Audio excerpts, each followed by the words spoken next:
सुप्रभात बच्चों, आज हम अपने संस्कृत पाठ्य पुस्तक के 5वें पाठ है अर्थात 5वें अध्याय का अध्ययन करेंगे। सुक्ति मुक्तिकम। सुक्ति मुक्तिकम में हमने 4 श्लोकों का अध्ययन पहले कर लिया था।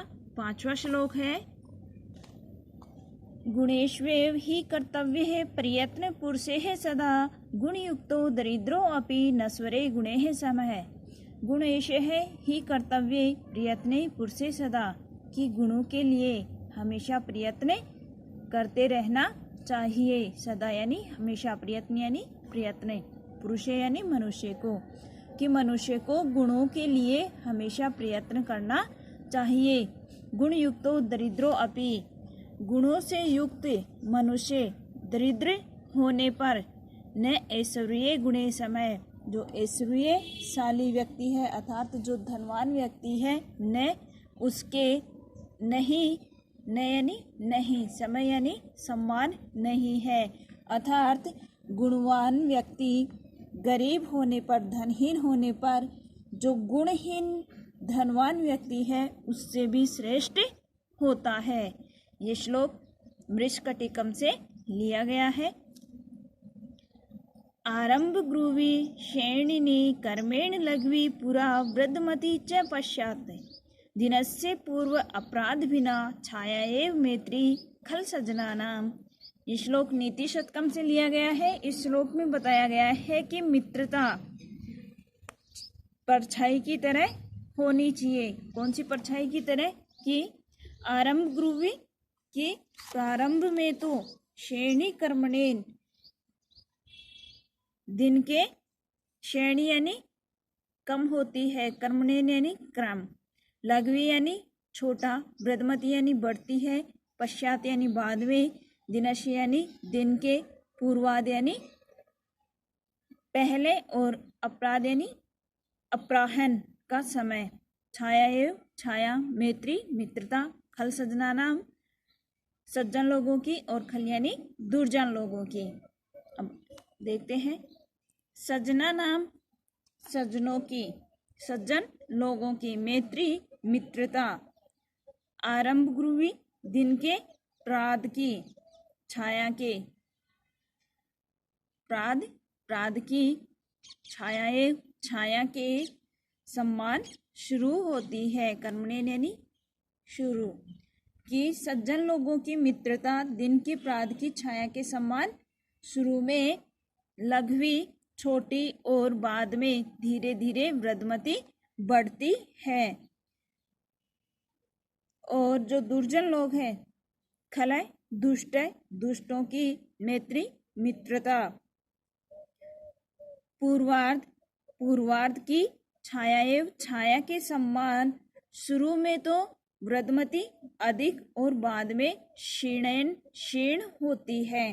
अर्थात कहने का तात्पर्य है कि जो सज्जन लोगों की मित्रता है वह दिन के प्राद की छाया के सम्मान शुरू में छोटी और बाद में बढ़ती है, अर्थात लंबे समय तक उनकी मित्रता चलती है। और जो दुष्ट लोग हैं उनकी मित्रता पहले तो एकदम से अधिक बढ़ती है और बाद में धीरे धीरे क्षीण होती जाती है, कम होती है।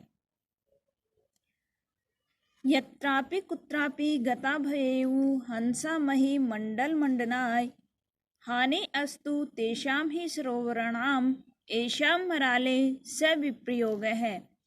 यत्रापि कुत्रापि गता भयेयु, कि यहाँ वहाँ, गता यानी जाने से, भवेयु होता है, हंसा हंसु के, मही मंडलाय पृथ्वी को सुशोभित करने के लिए, हानिशु हानि होती है, तेषाम उन्हीं की, सरोवराणाम सरोवरों की, मराले यानी हंसु से, विप्रयोग है अलग होना। अर्थात यहाँ पर सज्जन लोगों के बारे में बताया है कि सज्जन लोग कहीं भी जाते हैं वहाँ पर अपनी पहचान बना लेते हैं, लेकिन हानि तो उस जगह की होती है जिस जगह को सज्जन लोग छोड़ करके जाते हैं। उसी तरह से कहा गया है कि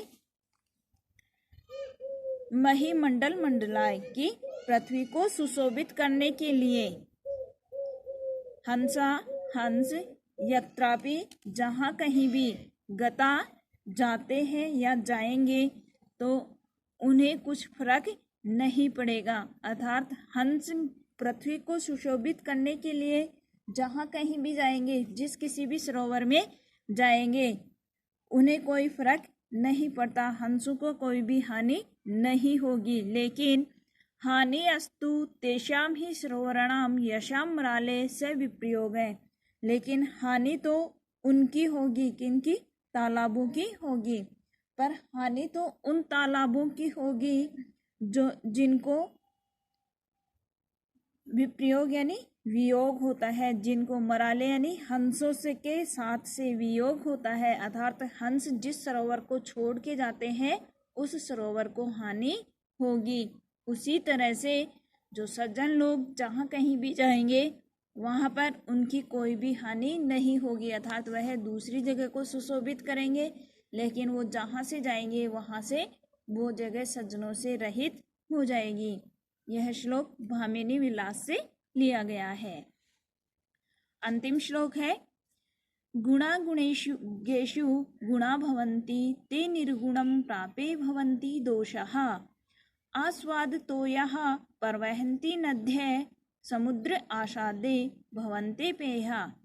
गुणा गुणगेषु, गुण को जानने वाले, गुण को जानने वालों के लिए, गुणा भवन्ति वास्तव में गुण ही होते हैं, कि गुणों को जानने पहचानने वालों के लिए वास्तव में गुण ही होते हैं। ते निर्गुणम प्रापे भवन्ति दोषा, गुणहीनों के लिए तो अर्थात जो गुणहीन मनुष्य है उसके लिए तो गुण भी दोष के समान ही होते हैं।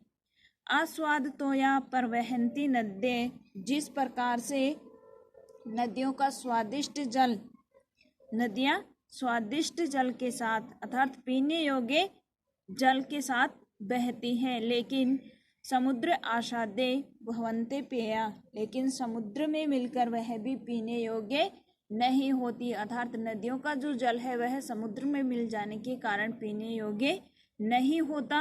उसी तरह से जो गुणी है वह दोषों में मिल जाने के कारण उसके गुण भी विद्यमान नहीं रहते। कहने का तात्पर्य है कि गुणों को जानने और पहचानने वालों के लिए वास्तव में गुण ही होते हैं, गुणहीनों के लिए वे दोष ही होते हैं। गुणहीन मनुष्य के लिए गुण भी दोष के समान ही होते हैं। जिस प्रकार से नदियों का बहता हुआ जल पीने योग्य होता है, लेकिन वह समुद्र में मिलकर के अपीने योग्य हो जाता है, अर्थात पीने योग्य नहीं रहता है। ये श्लोक हितोपदेश से लिया गया है। धन्यवाद।